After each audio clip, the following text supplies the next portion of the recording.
Assalamualaikum warahmatullahi wabarakatuh.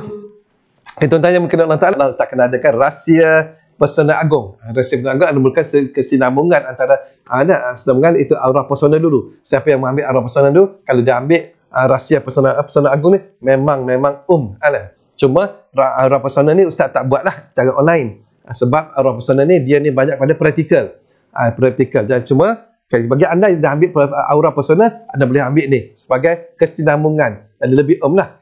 Jadi bagi anda yang tak ambil aura pesona, anda boleh ambil rahsia Pesona Agung. Pesona Agung ni ada amalan-amalan yang mana Ustaz Ustaz bagi pada anda, memang wajah anda akan bercahaya, diri anda akan ayu. Dan kalau lelaki perempuan akan tengok lawan jenis akan berkenan dengan kita, akan rasa jatuh rasa cinta pada kita. Dan juga tuan-tuan semua, diri tuan-tuan akan rasa gagah, akan rasa kuat, akan rasa sihat. Orang tengok anda dan ada gah, ada wibawa, macam-macam tu semua. Kehebatan ni khas, ini amalan ni khas untuk diri kita, untuk mempersonakan diri kita. Sebab itu panggil rahsia Pesona Agung. Kenapa panggil Agung? Sebab nilai-nilai amalan tersebut memang dia agung dan semua agung. Berbanding dengan aura pesona. Bagi anda yang telah ambil aura pesona tu, tidak ada agung kan aura pesona, tapi kalau anda nak sambung lagi, anda dah ada aura pesona dan ada rahsia, anda mengambil pula rahsia Pesona Agung, memang lebih lagi. Bagi anda yang tak ada, okey, dia teruskan yang ni saja. Sebab aura pesona Ustaz tak keluar lagi sebab dia memerlukan praktikal.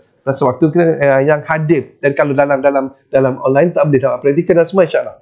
Okey, jadi kalau itu kan tuan-tuan nak, insya-Allah daftar awal dengan pihak Rizkin, insya-Allah ada bonus yang Ustaz akan bagi. Satu bonus Ustaz akan bagi, Ustaz terima direct amalan tu dari guru Ustaz. Memang amalan tu amalan tu akan membuatkan kita memancar-mancarkan akan aura berdiri kita, aura yang lebih baik lagi tuan-tuan, insya-Allah. Jadi kalau anda nak, okey, daftar awal kita, sebab kita ni terhad saja tuan semua, terhad kepada 100 orang saja. Kalau anda nak, okey, jadilah nama anda antara orang yang ke 100 tersebut. Okey, yang paling penting sekali, early bird. Orang awal yang mendaftarkan. Assalamualaikum warahmatullahi wabarakatuh.